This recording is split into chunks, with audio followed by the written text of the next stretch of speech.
Dr. Arthur Kennedy, let's see if we get some fresh perspectives on what has transpired as far as the censure vote and the general Ken must go, debates goes.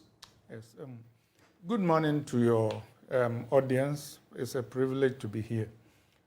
Let me begin by saying I think Speaker Babin handled things appropriately in terms of developing the processes.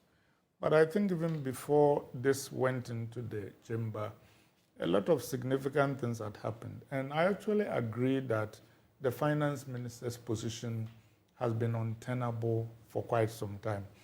Actually, one of the things that those defending him miss is that regardless of the details of what we just saw, we have telegraphed clearly to the world as well as to ourselves in this country that the finance minister does not have the confidence of his country, even if he has the confidence of his president.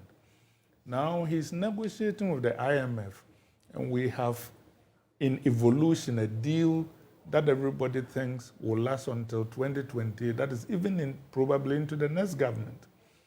And the person who is the point person and sitting across from the IMF and making commitments on our behalf, we have already said, according to the president's agreement with the MPP MPs who asked for him to be fired, that, once these negotiations are over, he will leave. That means that he will not be there, in effect, to stand behind the agreements that are being reached as it is being implemented.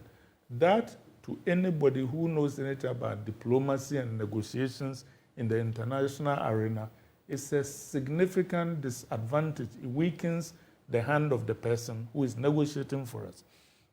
The second part is domestically.